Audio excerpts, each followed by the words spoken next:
ពិតជាមិនគួរឲ្យជឿតម្លៃមាសអន្តរជាតិបន្តហក់ឡើងខ្លាំងជិតដល់ $5,600 ក្នុងមួយអោនសម្រាប់ការជួញដូរលើទីផ្សារអាស៊ីនាព្រឹកនេះដោយបន្តបំបីកំណត់ត្រាខ្ពស់បំផុតជាបន្តបន្ទាប់ចង់បានត្រីងៀតឆ្ងាញ់ទទួលទានដោយទំនុកចិត្តនិងអនាម័យខ្ពស់ Davil Farm ជាជម្រើសទី1សម្រាប់លោកអ្នកទំនាក់ទំនងទិញយកទៅទទួលទាននិងលក់បន្តតាមរយៈលេខទូរស័ព្ទ092 97 59 97 070 23 89 69 ចំពេលដែលអ្នកវិនិយោគិនបានងាកទៅរកទ្រព្យសម្បត្តិសុវត្ថិភាពដោយសារតែភាពច្របូកច្របល់និងភាពតានតឹងនៃភូមិសាស្ត្រនយោបាយនិងសេដ្ឋកិច្ចសកលនេះបើយោងតាមការចុះផ្សាយរបស់ទីភ្នាក់ងារ Reuters តម្លៃមាសជួញដូរដោយផ្ទាល់បានកើនឡើងរហូតដល់ 2.7% បើគិតជាតម្លៃដុល្លារស្មើនឹង $5,542.29 ក្នុងមួយអោនគិតត្រឹមម៉ោង 9:49 នាទីនៃព្រឹកថ្ងៃប្រហ័សទី29 មករាឆ្នាំ 2026 នេះនៅទីក្រុងហុងកុងតម្លៃដដែលបានកើនឡើងរហូតដល់ $5,591.61 ក្នុងមួយអោនតម្លៃមាសអន្តរជាតិបានហក់ឡើងលើសពី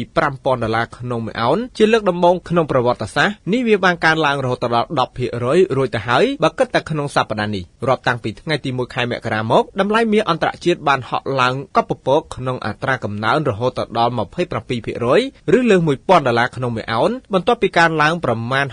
65% នៅក្នុងឆ្នាំមុនអ្នកវិភាគទីផ្សារបានលើកឡើងពីកត្តាជំរុញផ្សេងៗដែលរួមចូលទាំងតម្រូវការនៃការប្រើប្រាស់មាសដែលគេរាប់ជាទ្រព្យសម្បត្តិសុវត្ថិភាពនិងការទិញរបស់បណ្ដាធនាគារកណ្ដាលនិងការចុះថ្លៃប្រាក់ដុល្លារតម្រូវការខ្លាំងក្លាគឺដោយសារតែភាពតានតឹងនៃភូមិសាស្ត្រនយោបាយនិងពាណិជ្ជកម្មអន្តរជាតិនិងពាណិជ្ជកម្មសកលរវាងសហរដ្ឋអាមេរិកជាមួយនឹងបណ្ដាប្រទេសផ្សេងៗជាមួយនឹងសម្ព័ន្ធមិត្តកាណាដានិងបណ្ដាប្រទេសនៅអឺរ៉ុបកន្លងមកប្រធានាធិបតី Donald Trump បានគម្រាមដាក់ពន្ធលើបណ្ដាប្រទេសអឺរ៉ុបជុំវិញបញ្ហាកោះ Greenland ដែលផ្ទុះសង្គ្រាមពាណិជ្ជកម្មជាថ្មីមុនពេលលោកដកពាក្យនៃការគម្រាមនេះវិញហើយបញ្ហានេះត្រូវបានធូរស្រាលឡើងវិញយ៉ាងណាមិញអាវុធពន្ធនេះមិនបញ្ឈប់ទាំងស្រុងនោះទេដោយលោកយកទៅគម្រាមប្រទេសកាណាដាដែលគ្រោងធ្វើពាណិជ្ជកម្មសេរីជាមួយចិនរហូតដល់កាណាដាដកខ្លួនចេញពីដំណើរការនៃកិច្ចព្រមព្រៀងជាមួយចិនលើពីនេះលោកបានគម្រាមដាក់ពន្ធលើផលិតផលស្រាក្រហមរបស់បារាំងក្រោយបារាំងដោយនឹងប្រទេសអឺរ៉ុបភាគច្រើនបានបដិសេធនឹងការចូលរួមក្រុមប្រឹក្សាសន្តិភាពដែលលោកត្រាំបានបង្កើតឡើង